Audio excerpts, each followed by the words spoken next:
Hello, j'espère que vous allez bien. On est aujourd'hui le 10 mai, il est 7h50. Désolé d'avance pour ma voix, je suis encore, vu qu'il se remet à faire beau, je souffre encore des allergies, des pollens et j'ai un peu la voix en vrac. Donc bon, je vais essayer de faire attention, je vais boire de l'eau, mais j'ai la voix qui part un peu en vrille. Alors, aujourd'hui, je vais faire un market review uniquement pour les salons VIP. Je vais pas en faire de public. J'en ferai pas d'ailleurs forcément tous les jours, ni pour vous d'ailleurs, ni pour les, et encore moins pour les ceux qui ne sont pas membres du salon VIP. J'en fais déjà quand il y a des choses à dire. Et là, je pense qu'il y a des choses à dire, et d'autant qu'on est aujourd'hui vendredi, donc on est tout proche de la clôture weekly, et je vais vous expliquer après pourquoi c'est quand même important. Je vais quand même revenir sur ce que je vous avais dit hier, je vous avais montré, sur le dollar, le triangle de compression, et alors là c'est quand même assez ouf, enfin assez ouf, non, c'est pas quelque chose qui m'étonne parce que c'est quelque chose de quand même très récurrent, que j'observe quand même très régulièrement. Je vais prendre l'ouverture, je vais mettre au niveau de la pointe de ce triangle, et après on va voir, voilà, compression. Vous voyez que la résolution s'est bien faite dans la zone des 80%. Alors là en l'occurrence, on a quand même quelque chose qui ressemble bien à un sell model, market maker sell model, avec ici une sortie par le haut, et après la vocation a priori de cette jambe baissière. Évidemment, si cette dynamique est confirmée, c'est quoi? C'est de venir s'occuper de la consolidation précédente. Donc ce qui nous ramènerait à minima, qui nous ferait revenir en fait sous les 105 points. Là on y est presque, là on est à 105 300. A priori, c'est ce qui nous ferait revenir sous les 105 points. Donc ça c'est quelque chose qu'on observe et qu'on a déjà observé sur cette jambe baissière, sur les risk-on, en l'occurrence, voilà, sur le SP500. Alors c'est vrai que moi j'avais plutôt un biais je pensais qu'on allait venir revisiter le seuil médian de cette compression daily. Ça n'a pas été le cas, ça le sera peut-être la semaine prochaine, parce qu'on a des news échos la semaine prochaine. Mais là en l'occurrence ça n'a pas été le cas, ni sur le SP500, ni sur le Nasdaq. Voilà ce que j'avais ici entouré. C'est vrai que pour moi on a ici une zone là qui je pense à un moment donné va faire un appel d'air. Donc, alors, je pense pas, très honnêtement, que ça soit pour aujourd'hui, mais par contre, la semaine prochaine, on a quand même des news échos, donc ça pourrait tout à fait. Si j'agrandis un petit peu mon angle de vision, ça ferait pas non plus un retracement incroyable.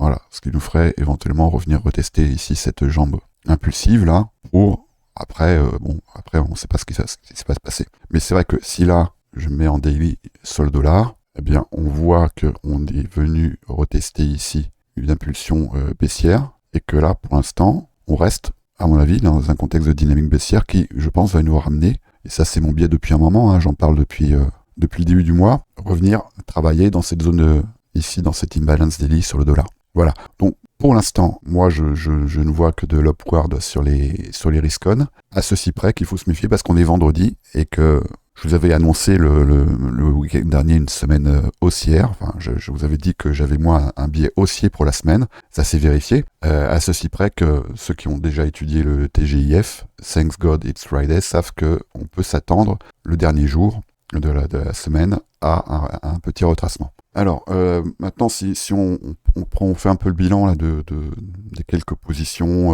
ou des quelques hypothèses que je vous avais données en début de semaine, et Tron, on y est. Voilà, moi j'étais rentré ici, je crois que j'en avais parlé dans un market review de la semaine dernière, il me semble. Donc moi j'étais rentré le 20 avril. J'avais pris donc 80% de mes profits ici, et là je laisse courir 20%, et donc moi j'ai engagé ici un Davy Crockett inversé. J'ai eu déjà mon premier ordre ici, donc là il me reste encore 16% à prendre. Donc je sais pas jusqu'où ça va nous amener. Ça pourrait tout à fait nous amener sur un nouveau...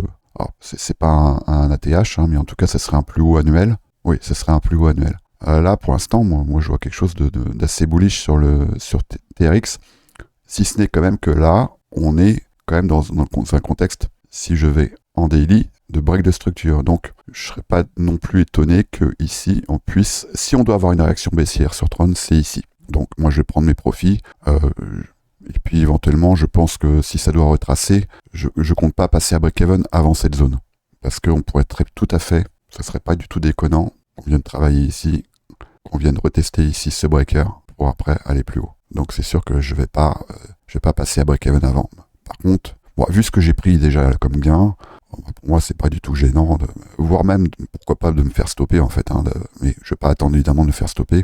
Mais par contre, je pense que je pourrais penser, imaginer mettre un stop, ça reste une halte, donc sous cette bougie, par exemple.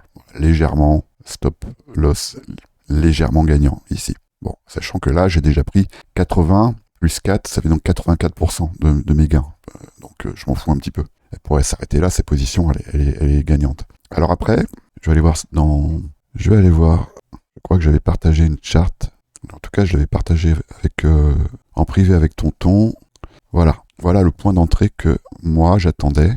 Alors, je sais que certains d'entre vous attendaient dans cette zone un changement de caractère, mais en fait, la fractalité, il faut pas oublier comment elle joue, et elle joue de plein de façons différentes. Et moi, en l'occurrence, mon changement de caractère, moi, je l'ai eu ici en H4, et on le voit même ici en H1, en fait. Le changement de caractère, il est là, sur cette grande structure. Faut oublier que ici, on a fait un plus haut, qu'on est venu retester une zone d'inefficience. Donc, effectivement, il y a une stratégie qui est peut-être un peu plus prudente, on va dire, qui est d'ici d'attendre un changement de caractère. Dans les petites unités, ça peut être en M15 ou en M5, mais il y a aussi le fait de se dire que, imaginons que ça soit une charte en 5 minutes, mais le changement de caractère, je l'ai ici, au franchissement de ce swing-là, d'accord ? Changement de caractère en H1, donc moi, j'ai juste attendu qu'on vienne retester cette zone d'inefficience en confluence avec ce breaker. Et donc, mon entrée, je sais que des fois certains disent oui, on voit pas vos exécutions. Alors on les voit pas parce que dans les exécutions souvent il y a les sizing et les sizing ne vous regardent pas, mais là en l'occurrence je peux vous la montrer ici sur Good Crypto parce que j'ai enlevé les sizing. Là voilà. Donc moi je suis rentré à 61,050. Voilà, il y a eu un petit downward, j'ai pas eu un gros drawdown parce qu'après il est descendu à 632. Et pour l'instant, on voit bien que là on a une réaction. Sachant que moi je suis rentré sur un breaker en H1, il est tout à fait possible. Un breaker, il peut tout à fait être retesté. Il peut tout à fait être retesté et vu la largeur de ce breaker, le voilà, ici, et même tout à fait possible qu'on ait une nouvelle jambe baissière, qui vienne pourquoi pas créer un nouveau swing low et pour l'instant, ça n'invaliderait pas ce breaker. Alors sur les indices, l'invalidation, elle se fait ici, sachant qu'on est sur des cryptos, l'invalidation pour moi, elle se fait plutôt sous cette bougie, ici. Donc à 58 823. Et on n'est évidemment pas à l'abri d'une mèche. Donc moi, ici, ça va du stop mental. Voilà, donc ça, c'était mon entrée. 61,050. Et donc pour l'instant, on a un bel upward. Maintenant, on voit bien qu'ici, on a une consolidation à l'occasion du franchissement ici de cette zone. Donc avec des 63 256. Ce qui est normal. Si vous regardez bien, à chaque fois, ça, c'est vraiment une dynamique classique dans l'action du prix. À chaque fois qu'on vient franchir une zone d'intérêt, ça peut être un breaker, ça peut être un swing, ou ça peut être une zone d'imbalance. Ça va générer une conso, plus ou moins importante, plus ou moins longue, mais ça va toujours générer une conso. Et là, on peut ici observer la formation de ce que moi, je pense être un market maker buy model, avec donc ici différentes phases de consolidation. Ici, un smart money reversal qui est très clair, ici, on le voit. Et ici, on a eu la première phase de réaccumulation. Et là, je pense qu'ici, on est sur la deuxième phase de réaccumulation dont la vocation serait de nous ramener, dans un premier temps, ici, sur cette surface d'inefficience et sur cet equal high ici, à 65 494. Donc, c'est la raison pour laquelle, moi, bon, évidemment, j'ai géré mon risque, mais moi, je n'ai pas programmé, pour l'instant, alors, à tort peut-être, mais moi, j'ai un profil qui est assez agressif. Donc, moi, ma première prise de profit, elle est programmée ici, donc à 65 514. Et après, alors ça c'est l'avantage de Good Crypto, c'est que je suis pas un fan des stop suiveurs, mais par contre des stop suiveurs par palier, ça peut être judicieux. Et là ici, je suis sur un stop suiveur par palier, donc ça c'est quelque chose que vous pouvez programmer très facilement dans Good Crypto, c'est-à-dire que si j'ai mon premier profit qui est pris ici, eh ben, mon stop, il va automatiquement être ramené ici sur mon prix d'entrée. Ensuite, si, Inch'Allah, je prends à nouveau des profits ici, mon stop, il va être ramené sur le palier précédent. Et ça, c'est automatique, etc. Si je viens ici, mon stop, il est ramené dans cette zone, ici, dans cette zone, ici, dans cette zone. Sachant que ici, je serai à 90% de take profit. Et je m'arrange toujours pour garder 10, 15, 20% de ma position quand je suis engagé sur un trade, parce qu'on ne sait jamais ce qui va se passer. Et je pense que ça, c'est un conseil plutôt avisé, hein, quand c'est possible évidemment, de garder toujours des petites poussières pour grappiller un petit peu, et puis sachant que une fois que on est ici, on est quand même sur un ATH. Alors, pas du tout sûr qu'on y aille, hein. Je serais très étonné même qu'on y aille et qu'il n'y ait pas à un moment donné une mèche de bâtard qui revienne dans cette zone. Mais bon, après, on ne sait jamais, on peut pas prédire on essaye de prédire le prix, c'est ce que dit iCity, hein. Et lui, iCity dit, votre boulot en tant que trader, c'est de prédire le prix. Oui, bien sûr, on essaye, mais on n'est pas sur de la prédication pure, on n'est pas sur, je regarde dans ma boule du cristal et puis je vous dis que le prix va faire ça. Je fais l'hypothèse que le prix va faire ça. Donc voilà, moi je fais l'hypothèse que le prix va faire ça. Je fais également l'hypothèse que ici, nous sommes vendredi et qu'à l'occasion de ce vendredi, il n'est pas étonnant qu'on observe un petit retracement. Maintenant, l'enjeu ici pour nous cette semaine, ça va être la clôture. Et pour l'instant, et là je pense qu'il faut aller voir du côté du CME, mais pour l'instant, on n'a pas eu de clôture sous les 63K. Ici, voilà, bon, on est à 502, un tout petit peu plus bas sur le CME, mais si vous regardez bien, voilà, 62 800. Et pour l'instant, on n'a eu aucune clôture sous cette zone.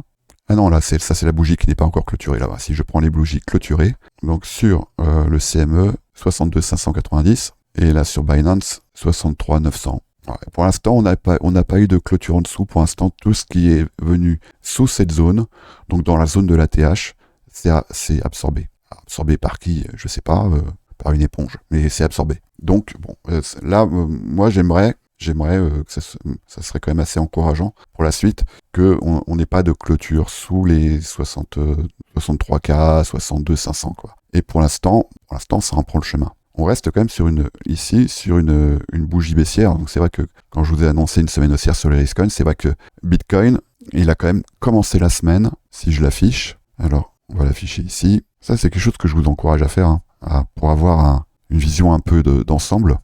Donc, on va faire ça. On va même mettre un TJF, tu vois. Voilà. Donc, on a là, ici, la bougie weekly en cours. Et donc, après, ce qui me permet ensuite, alors ça, je vais l'enlever pour y voir un peu plus clair, voilà. Ce qui permet ensuite, quand je vais en 5 minutes, voilà notre semaine.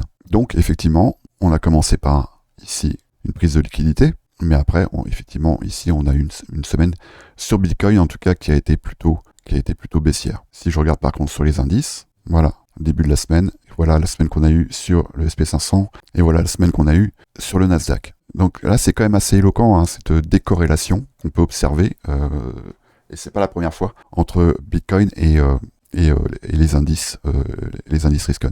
Mais il se trouve que là, en l'occurrence, ici, on est quand même venu en termes de price action, retravailler une zone d'inefficience. Je pense que si ici j'affichais la value, ici on verrait un creux là dans la value. Et on voit bien que ici on est venu la travailler. Et donc là, en termes de price action, ici on retrouve ce que je vous ai montré tout à l'heure. Là, on va retrouver aussi quelque chose qui pourrait ressembler à un buy model avec ici une phase d'inducement, de manipulation qui nous ramènerait, à mon avis, c'est pour ça que j'ai pas planifié de profit avant les 65 500, parce que pour moi, en termes de price action, d'après mes modèles, le prix et la vocation à nous ramener sur les 65 500. Voilà, donc c'est mon biais. Je suis tout à fait prêt à admettre que je me suis trompé. Pour l'instant, je ne crois pas que ce soit le cas, mais et mon entrée, là, je suis content parce que mon entrée, elle est très belle, et c'est pas grâce à moi, c'est grâce à mes modèles.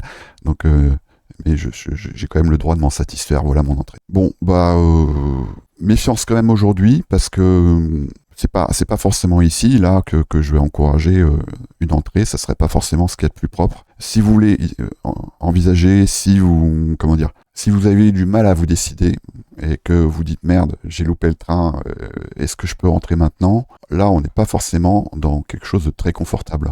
Alors, je vais passer en 5 minutes. Ici, on a quoi? On est 62 633.2, 62 638.3. Mais là, je vois pas d'entrée confortable, en fait, ici. À ce point-là, à moins que vous entriez en spot, et auquel cas, bon, je pense qu'ici, ça peut constituer une entrée spot, pourquoi pas. C'est pas très confort, parce que il pourrait, sur ce point-là, y avoir un downward quand même assez conséquent. Mais si vous avez une vision plutôt long terme, faut bien vous dire que tout ce qui était, à mon avis, qui est dans cette zone, là ici on est sur le discount de ce range, je pense que tout ce qui était dans cette zone là constituait potentiellement une entrée intéressante pour la suite. Mais là, quand je dis pour la suite, je parle pour les mois à venir. Pourquoi pas. Mais par contre, pour ce qui est de l'intraday, je pense pas que ça soit très confortable. Voilà, bon, après c'est à vous de voir. Et je vais pas passer en revue les alts, mais voilà ce qu'on a. Voilà ce qu'on a sur Solana. Et on a, j'avais noté, voilà ici, on a eu exactement le même type d'entrée possible. Alors, je suis rentré sur plusieurs alts, mais là je suis sur de l'intraday, donc plutôt sur du swing de 2-3 jours.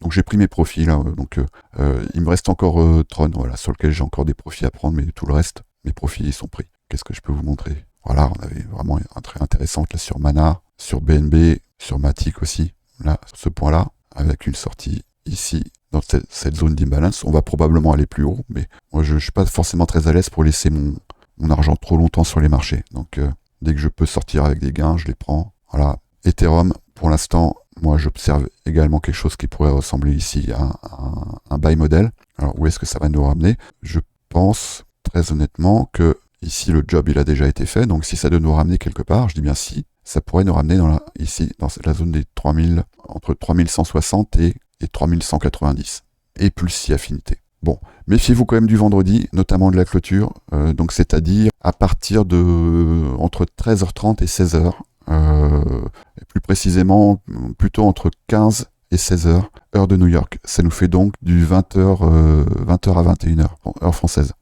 Faites attention parce que il pourrait y avoir un petit downward juste pour avoir, ici sur le CME, alors on a bougie weekly, elle est là, donc on pourrait très bien ici avoir une réintégration en admettant que le prix continue à monter et nous amène effectivement au-dessus des 65 000, on pourrait tout à fait ensuite réintégrer cette zone, et je peux vous donner un truc un peu plus précis, qui serait donc qui pourrait être vers les 64 000, quoi. Si on y va, évidemment, c'est pas sûr qu'on y aille, et c'est peut-être pour la semaine prochaine ce move-là. Sinon, vu qu'on est pour l'instant sur une bougie baissière, ça nous ramènerait potentiellement entre les 61 000 et les 62, entre les 61 900 et les 62 400. Ça serait pas du tout déconnant, et ça n'invaliderait pas la dynamique actuelle. Donc, faites attention à vous. Notamment, on voit qu'ici, on a une zone d'inefficience qui n'a pas été retestée, entre les 61 900 et les 62 050. Voilà.